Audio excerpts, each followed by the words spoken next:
अस्सलाम वालेकुम नाज़रीन, हाईटेक न्यूज के खबरनामे में आपका खैर मकदम है। मैं हूं नेहा खान। नजर डालते हैं आज की अहम खबरों पर। राजधानी दिल्ली में यौम ख्वातीन के मौके पर मुल्क की सबसे बड़ी तंजीम जमात इस्लामी हिंद ने दिल्ली में अपने हेडक्वार्टर में एक बड़ी प्रेस कॉन्फ्रेंस की, जिसमें यह जाहिर किया गया कि मुल्क में दानिश्वरों के साथ मुजालिम ज्यादतियां और इंसाफ नहीं किया जा रहा और साथ ही वक्फ तरमीमी बिल लाया जा रहा, जिसकी वजह से पूरे मुल्क के मुसलमानों की मदद की जा रही है। इसके साथ ही 13 मार्च को all India Muslim Personal Law board Delhi के जंतर मंतर पर एक इंतहाई मुहतात एहतजाज करने जा रहा, जिसकी हिमायत में इसी प्रेस कॉन्फ्रेंस में मीडिया से खिताब करते हुए जमात इस्लामी हिंद ने भी एक बड़ा ऐलान किया। यह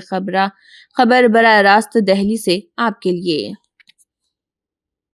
तो मैं आप सभी का स्वागत करता हूं और सबसे पहले रहमतुन्निसा साहिबा नेशनल सेक्रेटरी जमात इस्लामी हिंद से अनुरोध करता हूं कि वो आपके समक्ष अपनी बात रखें। Once again, I welcome all of you and greetings. As you all know, today is International Women's Day, March 8th. So, on this occasion, Jamaat-e-Islami Hind expresses the deep concern over the alarming rise in crimes against women in India. The latest National Crimes Records Bureau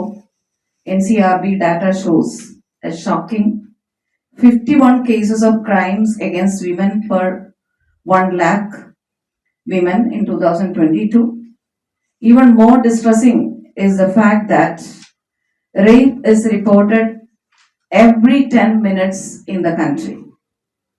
The NCRB data on conviction rates for crimes against women shows cases of murder with rape or gang rape have a conviction rate of 69.4%. The rate drops to a mere 27.4% for rape cases and even lower for other forms of sexual violence. This is the alarming situation because these figures indicate a serious failure in delivering justice. And we want to invite your attention on this. The failure in delivering justice and ensuring deterrence. Recent incidents of rape and murder of the medical doctor in R.G. Kar Medical Hospital, Kolkata, and the rape of a woman in Pune in a bus parked at the state transport bus stand. All these incidents show the fragile nature of any safety net for women. So it's very fragile. That's what we understand from all these incidents. And the harassment of Union Minister Raksha Khase's teenage daughter, that demonstrates that when VIPs are not safe in our country, one can only imagine the plight of ordinary citizens, ordinary women. The daily thousands of cases of unreported eve teasing and sexual molestation highlight the deep-rooted moral crisis in our country. So we at Jamaat-e-Islami Hind, we strongly believe that real women's empowerment lies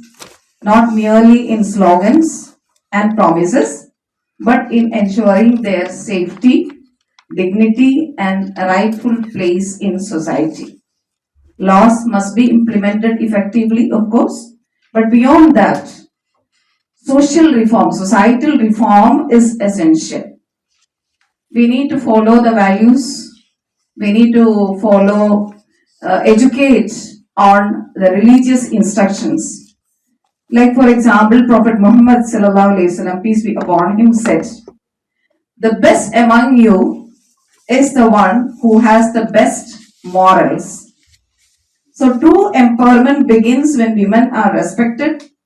protected, and provided with opportunities to contribute meaningfully to society without fear. So when women come out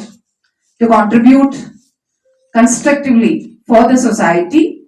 they should be provided with a situation where they are fearless. So this is very, very important. So Jamaat-e-Islami Hind urges the government, educational institutions, and civil society to take concrete steps to inculcate respect and dignity for women from an early age. School curriculums must emphasize moral education and a culture of accountability must be cultivated. We call upon the government to rise beyond tokenism and ensure women are treated with the dignity and honor they deserve. Thank you so much. जज़ाकल्लाह खैर। इसके बाद में professor Salim engineer साहब से गुजारिश करूंगा कि वो आपके समक्ष बाकी 3 मुद्दों पर अपनी बात रखें। बिस्मिल्लाहिर्रहमानिर्रहीम। सभी को सलाम व आदाब। रमज़ान के मुबारक महीने में आपको आज इस प्रेस कॉन्फ्रेंस के लिए दावत दी गई है, उसकी भी सबको मुबारकबाद। अभी आपके सामने हमारी बहन रहमतुन्निसा साहिबा ने देश में आज अंतर्राष्ट्रीय महिला दिवस है और इसीलिए हमने शुरुआत महिलाओं के समस्याओं और महिलाओं के सामने जो चैलेंजेस है हमारे देश में उससे की है। और आपने सुना कि किस तरह से महिलाओं के विरुद्ध जो अपराध हो रहे हैं, जो क्राइम्स हो रहे हैं, और हमारा जो जस्टिस का सिस्टम है और जो लॉ एनफोर्सिंग एजेंसीज हैं वो किस तरह इस पूरे मामले में बहुत इनइफेक्टिव साबित हो रहे हैं। अभी कुछ दिन पहले इसी से रिलेटेड एक लोअर कोर्ट का फैसला हाथरस मर्डर रेप केस में आया और ताज्जुब और आश्चर्य की बात यह है कि उसमें 4 में से 3 अक्यूज्ड को बरी कर दिया गया, जो बहुत ही अफसोसनाक है। और आप जानते हैं कि वो महिला जिसके साथ ये घटना हुई, मर्डर हुआ, रेप हुआ, वो दलित समुदाय से थी और अदालत से भी उनको एक तरह से निराशा और मायूसी हुई है। तो हम समझ सकते हैं कि हमारी अदालतों का और जुडिशियल सिस्टम भी कमज़ोर लोगों को इंसाफ दिलाने में और ख़ास तौर से कमज़ोर तबके की जो महिलाएं जिनके साथ इस तरह की घटनाएं होती हैं उसमें कामयाब नहीं हो पा रहा है। तो ये पूरा हमारे देश और समाज के लिए, सबके लिए चिंता का बड़ा विषय है। हमने जो 3 और मुद्दे शामिल किए हैं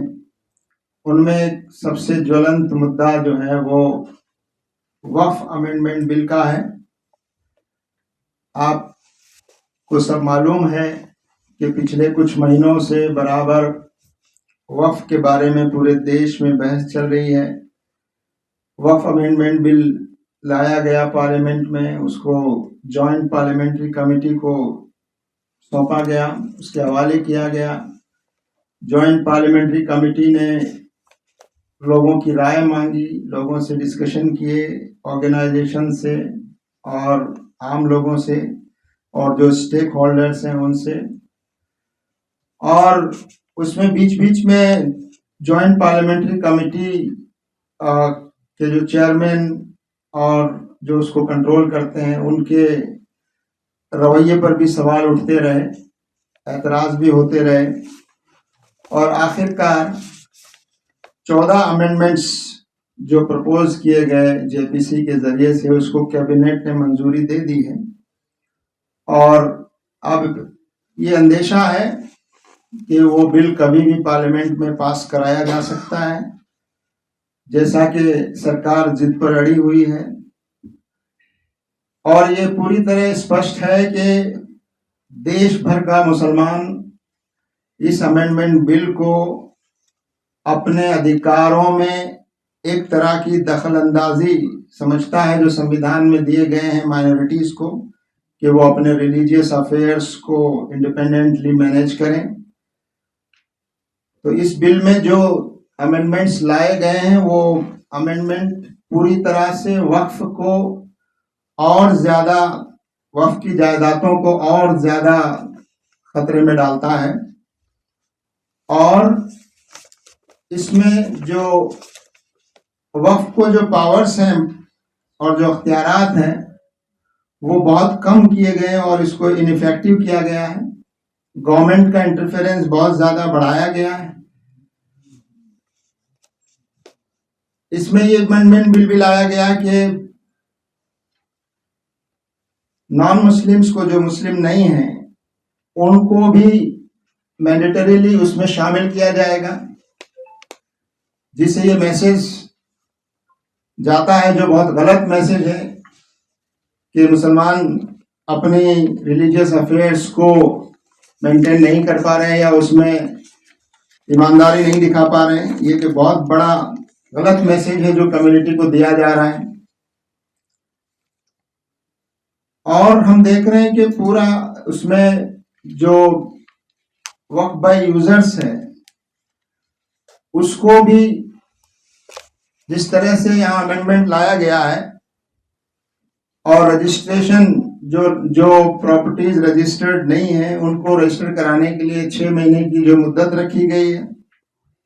और अगर उस दरमियान वो रजिस्ट्रेशन नहीं होता है तो आप उसमें लीगल कार्रवाई नहीं कर पाएंगे अपनी वक्त की जायदादों को बचाने में। तो इस तरह की बहुत सारी चीजें इसमें लाई गई हैं। और सबसे ज्यादा इम्पोर्टेंट बात हमारी निगाह में ये है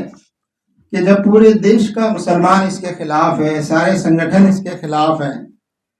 इसके बावजूद सरकार इस बिल को, अमेंडमेंट को लाने पर अड़ी हुई है, तो ये हम सब के लिए चिंता की बात है। और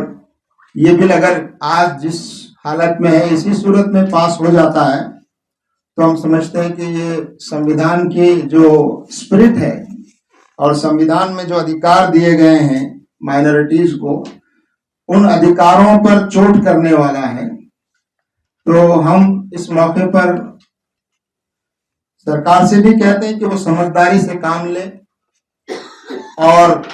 इस बिल को पास ना करें, इस बिल को वापस ले। और हम जो सरकार के जो एलाइज हैं उनसे भी कहना चाहते हैं कि वो भी अपना रोल अदा करें और इस बिल को रोकने की पूरी कोशिश करें। सेकुलर पार्टीज और विपक्ष की पार्टियां अपने तौर पर कोशिश कर रही हैं, लेकिन हम उनसे भी कहना चाहते हैं कि इस बिल को किसी भी हाल में पास नहीं होना चाहिए। ये सिर्फ मुसलमानों के लिए नहीं बल्कि इस देश में एक गलत किस्म का एक रुझान पैदा करेगा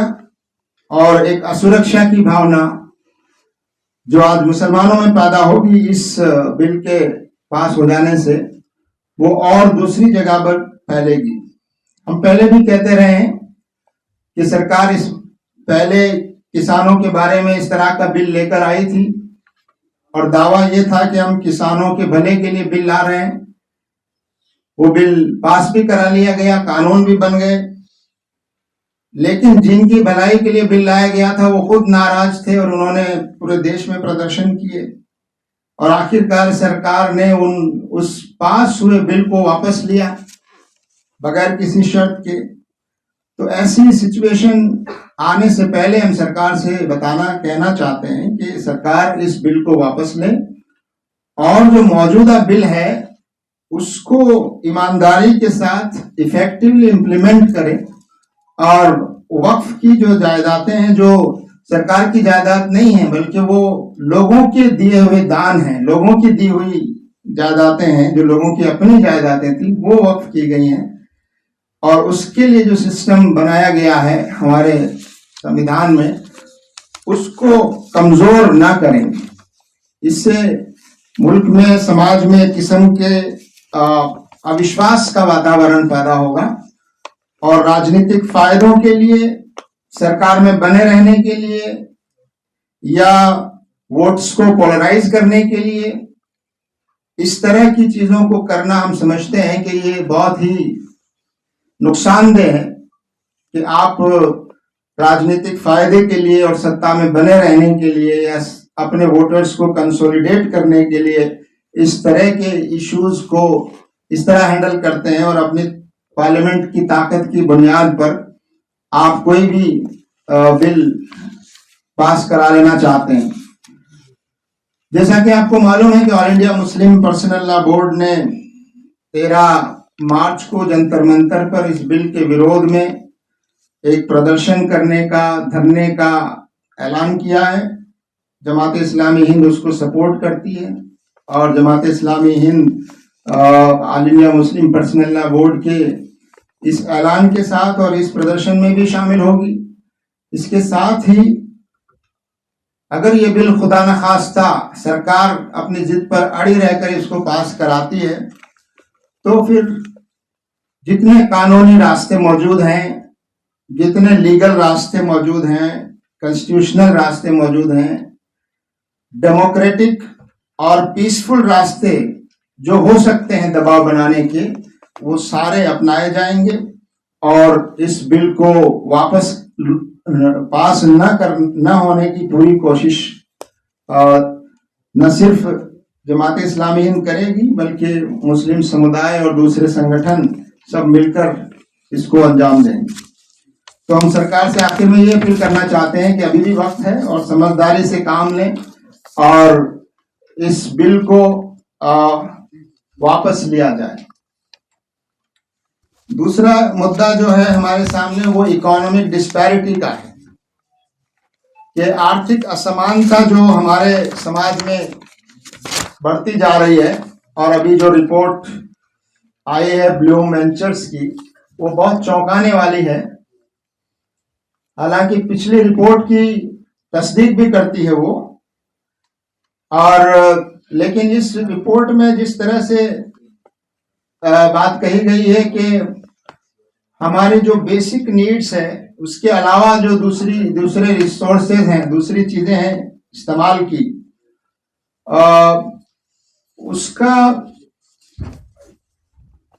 उसका बड़ा हिस्सा जो है 10% आबादी वो इस्तेमाल करती है। 10%, सिर्फ 10% लोग, यानी अगर 142 करोड़ मान लें तो हम 14 करोड़ लोग जो हैं वो उसको इस्तेमाल करते हैं और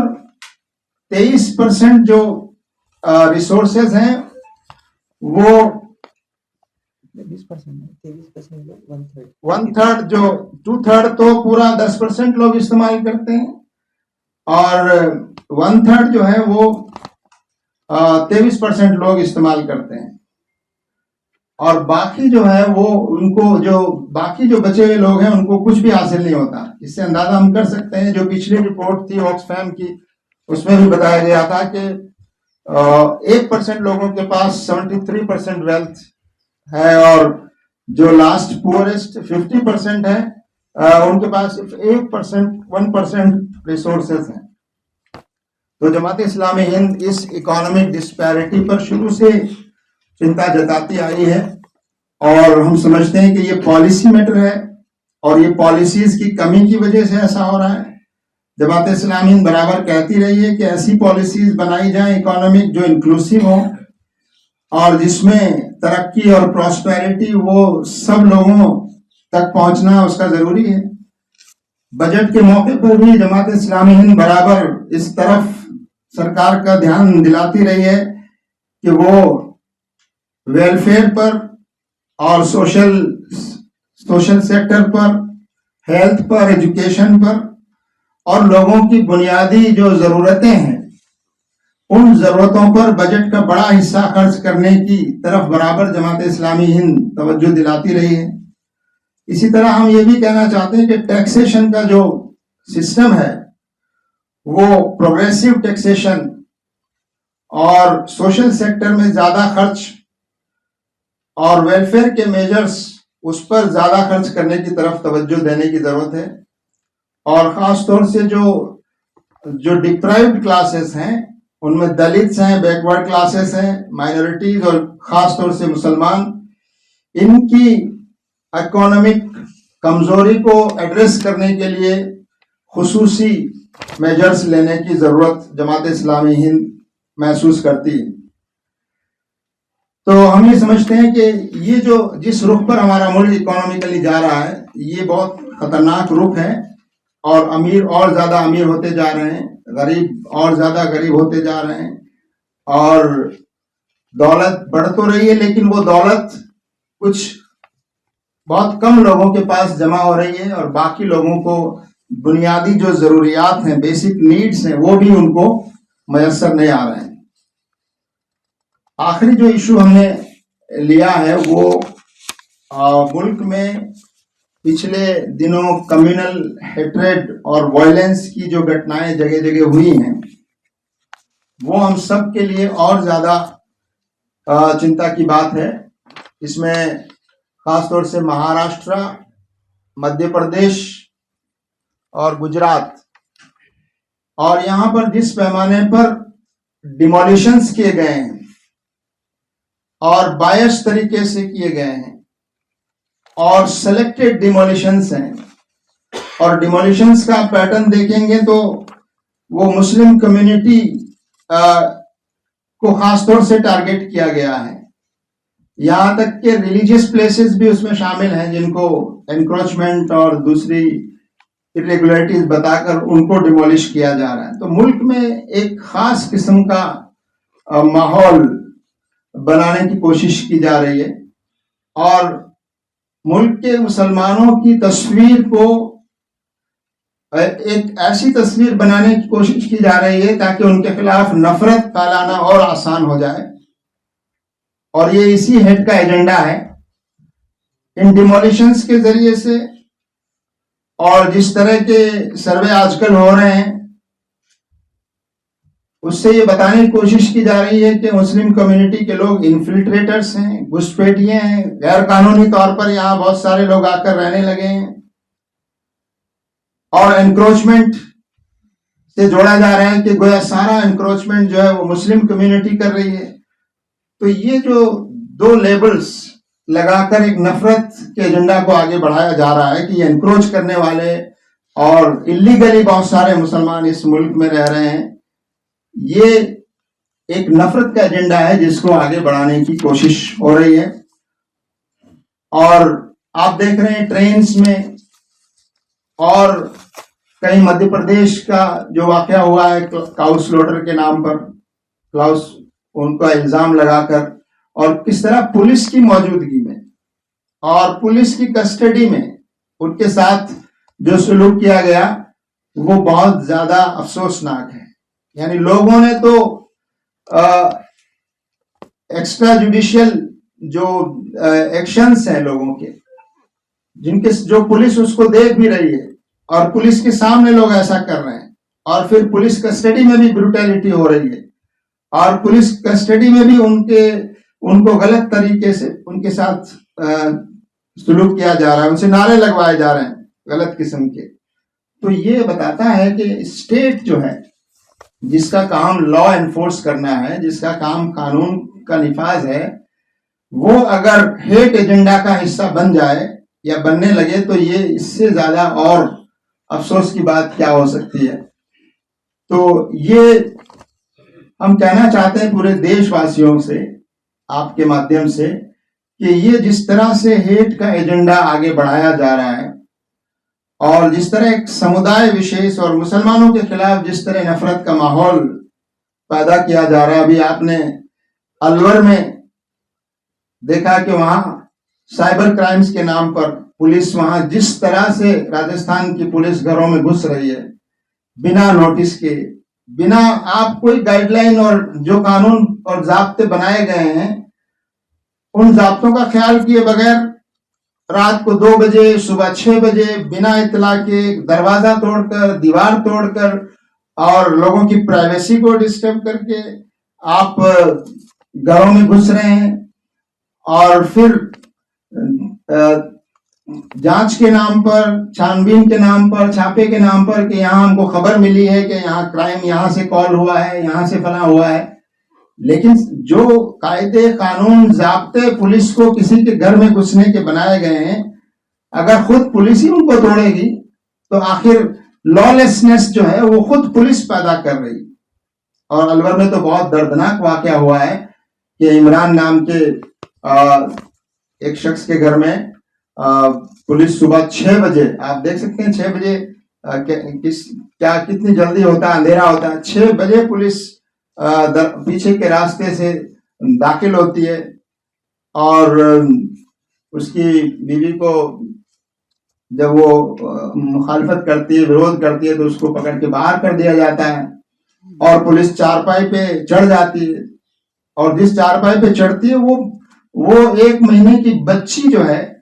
वो उनके पैरों तले कुचल के अपनी जान दे देती है। तो जरा आप गौर कीजिए किस तरह की ब्रुटैलिटी ये पुलिस के जरिए से हो रही है। तो हम ये कहना चाहते हैं कि पुलिस भी अगर ज़ाब्ते के खिलाफ काम करती है तो उसके खिलाफ भी कानूनी कार्रवाइयां होनी चाहिए। हालांकि वहां उनके खिलाफ शिकायतें हुई, FIR दर्ज हुई है और दिखाने के लिए कुछ थोड़ा बहुत एक्शन भी किया गया है, लेकिन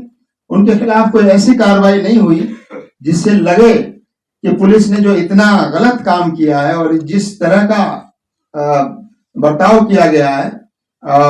ये बर्ताव अगर पुलिस का रहता है तो कैसे पुलिस पर भरोसा किया जाएगा। और अगर पुलिस खुद नफरत के एजेंडा का हिस्सा बन जाए तो फिर ये हमारे लिए, देश के लिए बहुत ही चिंता की बात है। तो हम आपके माध्यम से देशवासियों को ये मैसेज देना चाहते हैं कि इस वक्त इस बात की जरूरत है कि हम समाज के तौर पर, सामाजिक तौर पर सरकारों पर, पुलिस पर, एडमिनिस्ट्रेशन पर ये दबाव बनाएं कि वो कानून के मुताबिक, कानून का राज होना चाहिए और जो ज़ाब्ते और कानून बनाए गए हैं उसके मुताबिक ही कोई कार्रवाई की जानी चाहिए और कानून हाथ में लेने का अख्तियार किसी को भी नहीं है और खुद पुलिस और एडमिनिस्ट्रेशन को इसके लिए पाबंद किया जाना चाहिए कि वो अगर अपनी ड्यूटी निभाते वक्त वो पूरे कानून का, लोगों की प्राइवेसी का और जो ज़ाब्ते बने हुए हैं उनका ख्याल रखा जाए और जो लोग इसकी खिलाफ वर्जी करते हों उनके खिलाफ सख्त कार्रवाइयां की जानी चाहिए। तो हमारा मुल्क इस वक्त नफरत के एजेंडे की तरफ ले जाया जा रहा है। पुलिस और एडमिनिस्ट्रेशन और सरकारें भी उसका हिस्सा बन रही हैं जिनको दस्तूर और कानून के मुताबिक काम करना चाहिए। ये हम सब के लिए, और देश एक फासिज्म के रास्ते की तरफ बढ़ रहा है, इसको रोकना बहुत जरूरी है और सब देशवासियों की जिम्मेदारी है कि आज अगर मुस्लिम समुदाय को निशाना बनाकर उसके खिलाफ नफरत बनाकर और ये रुझान आगे बढ़ रहा है तो ये देश के लिए, देश को बहुत ही गलत रुख पर ले जाएगा और देश और समाज में एक अराजकता की स्थिति पैदा कर देगा अगर इसी रुख पर हम आगे बढ़ते रहे। तो हम आपके माध्यम से जमात इस्लामी हिंद यही कहना चाहती है कि सिटीजन अपना रोल अदा करें, पॉलिटिकल पार्टीज अपना रोल अदा करें और सामाजिक संस्थाएं अपना रोल अदा करें और आप जैसे जिम्मेदार मीडिया के लोग भी अपना रोल अदा करते हुए जो सरकार और एडमिनिस्ट्रेशन की जो गलतियां और कमजोरियां हैं उनको उजागर करते हुए उनको सही रास्ते पर लाने में आप भी अपना रोल अदा करने की कोशिश करें। Thank you.